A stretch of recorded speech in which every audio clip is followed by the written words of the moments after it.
When it comes to the film Prey, just got to see that last night and was able to finish it today. The first thing that I will say about the film is it is a mixed bag. There are a lot of things that I really, really enjoyed about this movie. I think that the action in this movie was superb. You know, even if it doesn't have the gore, which I know many people, especially those in the chat, have said is a big part of what Predator is to them, even though it didn't have nearly as much gore as maybe some of the other films did, even though it is still labeled as a rated R film, at least according to the poster here. I still think that the action sequences, the fight sequences, were incredibly well done. And not only did that have a lot to do with the fact that they had a top-notch stunt team, some of the fight sequences, especially with the Comanches fighting the Predator, were just phenomenal. I mean, the sliding around on the ground, just some of the ways in which they were able to move around and maneuver were awesome, and they looked fantastic. So kudos to the stunt team, who did a fantastic job. Every single fight sequence looked fantastic because of those stunt workers. But in addition to that, there's another major factor that I really thoroughly enjoyed, and I noticed it from essentially the very beginning of the film, and that is the cinematography. The cinematography on this film is fantastic. The cinematography is downright beautiful. I mean, there's some very well-crafted, well-framed shots of the environment, right? The scope of the world that they live in. It's always great to create that sense of atmosphere, and I think that the cinematography was able to absolutely do that. Let's see here. Cinematography was done by someone named Jeff Cutter. I don't know much about his work, and since there isn't a link, it doesn't sound like he is one who likely has done a whole lot. But hey, I will say kudos to him. Kudos to Jeff Cutter for making a beautiful-looking movie. So again, I think the cinematography was gorgeous, and in addition to, and in combination with my first comment about the stunt teams, a big part of the stunt teams looking really good was also really great film work. As I said, just when you have the actors sliding around, or the stunt people sliding around on the ground and doing all of the different maneuvers that they are doing in these fight sequences, having the camera move around the way it did looked really good. It looked very natural. It didn't have a lot of shaky cam to it, or at least nothing noticeably as far as shaky cam is concerned. I like the fact that they are clearly using a lot of real environments and not overusing a lot of, or at least from the eye, it doesn't look like they are, using too much of the CGI blue screen that is so often and so commonly used in a lot of the modern day action films, especially those of the MCU.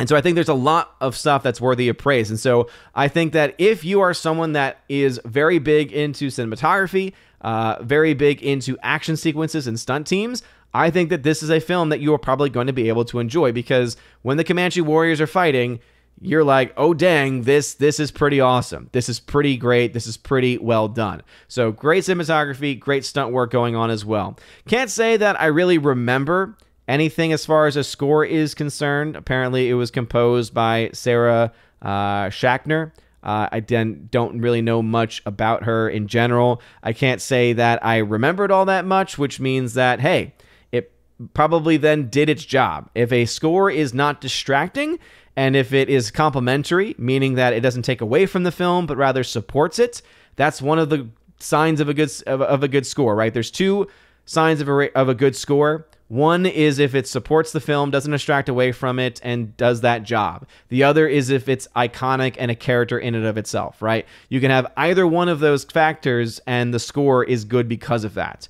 Because there are sometimes scores where they try to be the other, right? They try to be the iconic score that's a character in and of itself, and sometimes it doesn't work out very well, right? Because the score isn't very good. But for this, and in this case, I can say that the score, I think, does its job. I think it does its job very well by simply supporting all of the scenes and all of the action that you see on screen. Another thing that I think is also a strong point of the film is most of the acting in the film. So that is not only something where we give a kudos to the actors, but also something that we give a kudos to the director, who's actually a director that I think has done some pretty good work. So the director, Dan Trachtenberg, for those that maybe don't know a lot about him, for films, he did 10 Cloverfield Lane back in 2016. I'm personally a big fan of that movie. I know that some people might hate it because of its connection to J.J. Abrams, and some people didn't like it because of it seeming to shoehorn in the Cloverfield world into the movie. But that's actually one of the reasons why I love it, because it's an entirely unique and distinct film that happens to take place in the same universe as Cloverfield. And I thought it was a great movie. I'm sad that the Cloverfield Paradox, the third film in that franchise, sucked and did a terrible job because 10 Cloverfield Lane just did such a good job. But this is the guy that did that film, and so knowing that he had already had a solid film under his belt, I can say that Prey is yet another, as far as it as a film, right, from looking at it from those technical aspects, another solid film that he has under his belt as well. You can also see that he's done some work in TV. He's done a Black Mirror episode. He's done an episode of The Boys as well. I've not heard of The Lost Symbol, but he has done that as well. So he doesn't have a very large, he doesn't have a very large filmography. But from what he's done, he's shown himself to be, again, a pretty solid guy. As far as the writers are concerned, similar story. Not a lot of credits to this guy's name, but this guy who was the writer of the screenplay, no pun intended, screenplay, of the screenplay, Patrick Aisen, he, before this, had done an episode of Treadstone, which I don't know much about, but also he did a couple of the stories, the teleplay of the story, for Tom Clancy's Jack Ryan, the 2018 series on Amazon Prime, which I know a lot of people have told me is pretty good.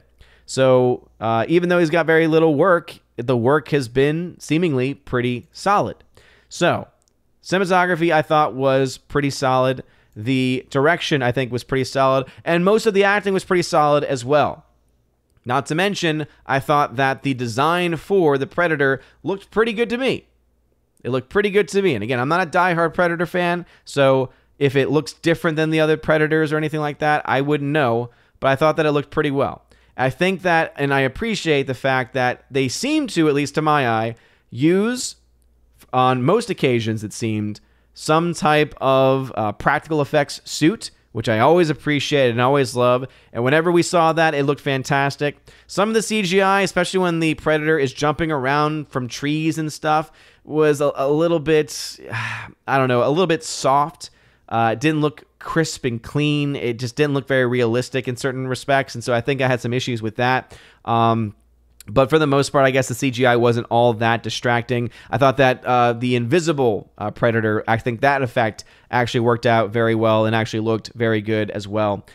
Now, some of the bads and some of the negatives that I have with it really come down to a couple of different factors. All right, so one of the factors that I was not as fond of when it comes to this movie was the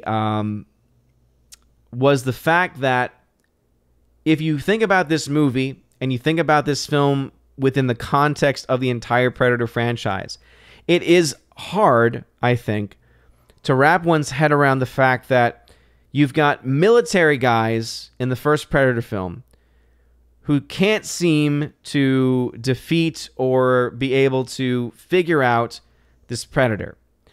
But a group of really, at max, as far as the numbers are concerned, I think the max number of Comanche fighters that were fighting it at one point was 3 or 4. And most of the damage ended up being done by 2. I don't know. I have some questions about that. Those are moments where it's very hard to suspend that disbelief, right? It's very hard to buy into that. Not to mention, of course, the elephant in the room being the fact that this story revolves around a female Comanche warrior. I know that some people have pointed out that that would not have been realistic for that time frame. I wouldn't know. I don't know much about that time frame, nor do I know much about the Comanches in general. But to me, as a general audience member, to say, oh, they're saying just one random woman in the Comanche and this specific tribe may have had aspirations of being a warrior. For me, again, as an outsider, I could buy that. Be one thing if it was like, oh, okay, every single one of them is trying to find and, fight for their rights and everything like that. But this one, it does it in a bit more of a natural way, right? There are those moments. There are those moments when they make comments about her being a woman, Basically, without necessarily using those specific terms, but essentially pointing out that she's a woman, it's not really her place to do this, etc. But they also recognize the fact that she is very talented when it comes to medicine and when it comes to tracking, and also that she is a good fighter. They do recognize that fact. She does actually end up fighting some of them and doesn't necessarily win right out. She's definitely not someone who is OP all the time. And I think that that's good as far as character development is concerned, because in modern day Hollywood, if a J.J. Abrams or Rian Johnson or one of those people had gotten their hands on it, she would have been the bestest of the best all the time. And that doesn't really show, I think, nearly as much. I think instead, what her character does is it goes on a very interesting arc, and it leads to her showing that it's not the strength that she has that is going to be able to win the day, because, again, the difference between men and women, biologically, very different. But she's going to be able to use her cunning. She's going to be able to use her knowledge of the forest, right? Knowledge of the area of the land. Again, it's been established that she's a very good tracker, that she's very good at seeing things from a certain perspective. And so I think that it does end up making that final fight sequence featuring her a little bit more so on that realistic side than it could have been, right? I definitely still have some issues with it. I definitely think that it's like, okay, so you're saying that all of the men that try to fight him, all the men fall pretty easily, except for her brother. I think it was her brother, who does like a really great job. Like, one of the best fight sequences is the fight sequence between her brother and him. Like, it just was so great. It was so much fun, and it was just a lot of really well done, well shot action. But the story, getting to the weakness of the film, I think that the story is indeed a weakness, because I think having it set at this time frame and this time period, after what we've seen already established in previous Predator movies, it does make a lot of the things that happen to, a little bit, hard to actually accept. But what I will say is that luckily the story does not really hit you over the head all that much with any type of messaging, and has a lot of action sequences that are really well done, that kind of just make up for it and distract you away from the fact that they even made a comment in the first place. So if I had to give this film a grade, I think right now I think I'm going to give the film a B-. And the reason why I'm going B- and not higher with the scoring of the film is because when I was starting to watch it last night, even though it's only a 90-minute movie, I was starting to get pretty sleepy. Now, I kind of wonder if I were to watch it again, especially kind of knowing where things are going, whether or not that would still be the case. But there were some boring parts, or at least it did seem to go on a bit too long in certain respects and in certain parts of the film. And I think pacing then was at times maybe not as clean or crisp as it could have been. So yeah, I'm gonna give this film a B-. Definitely don't think that it's terrible.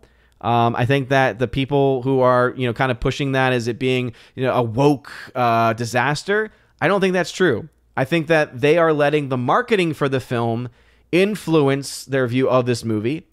Again, that's not saying that there aren't those elements that might be within the movie, within a line or two, but that's not what the film is about, and that's not really what the film pushes. I think the marketing did a lot of disservice to this movie. I think the marketing did a lot of damage to this movie. And yeah, if you have Hulu, I think that it's worth checking out. It's worth taking a look at. And I thought that the way in which the Comanche especially were portrayed were interesting too. But that also brings up, I guess, one of the last more nitpick criticisms that I have is I said most of the actors were good. The supporting cast had some problems. I think one of the things that they tried to do is I believe all of the Comanches were actually, if not Comanche themselves, then they were actually Native Americans or had Native American heritage. The problem that you fall into when you have that type of restriction, when you have that type of myopic view, is that sometimes it does limit your options. So I think they did a good job with their main star, Amber, Mid-Thunder. I thought that she did a great job. I think that she did a great job with the role that she had. I knew that. I thought she looked familiar. So it says here that she was on Legion. Okay, so that's probably where I remember her from, was the FX series Legion. But anyway, I think Prey is overall a pretty good time. It's not the best film in the world. It's not complete and utter trash either. And so yeah, I would say if you have Hulu, then it is one that I think might be worth seeing. I would also say avoid the trailer if you can, and avoid those who are allowing the trailer to influence the way they view the film. Again, it's one thing to have legit, genuine criticism, because there is definitely criticism to be had on that story, and I think that story is going to be where a lot of people are make or break. For me, it was definitely not great, but it was not a break for me, but I can understand why. For a lot of people, it could very well be a breaking point, because there are definitely some moments in there that you do need to have. Again, it's a movie, right? You need to have that suspension of disbelief, and sometimes it's able to pull that off, sometimes it is not. All right. Anyway, those are my thoughts about the film Prey. Let's go ahead and get back into the chat.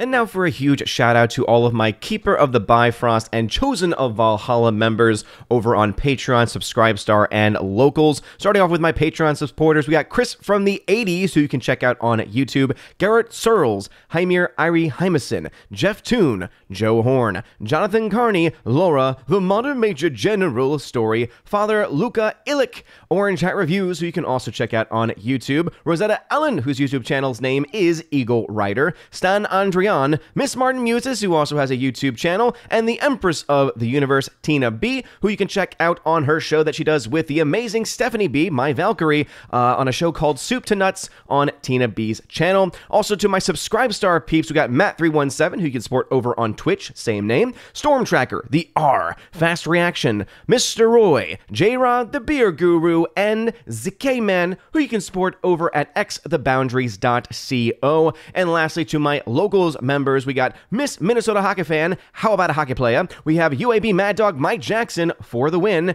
Brett D90, and Robert Barnes, who most people should know about at this point, so go support him over at InfoWars, YouTube, and all the other locations that he is at. But if you want your name shouted out at the end of every single video and live stream, check out that top link in the video description. Finds out all the places that you can follow me on social media, and also all the various platforms that you can support the channel, which include not only shoutouts, but also access to giveaways of 4K titles, Blu-rays, tons of other stuff like that, digital codes, and then also a way to get access to being featured on the channel once a month for the Chosen of Valhalla live stream, where we talk about movies, pop culture, and pretty much anything the Chosen want to talk about. So if any of that sounds interesting to you, check out the video description. There's also access to a podcast that I do with John the Flick Pig Flickinger once or twice a month. And don't worry if you were wondering where the July episode is, because of scheduling conflicts, especially with John, we were not able to get that done, but we will have 2 episodes this month to make up for it, so don't you worry about that. Anyway, you guys are all amazing and beautiful people. Hope you all have a wonderful rest of your day, and as always, God bless.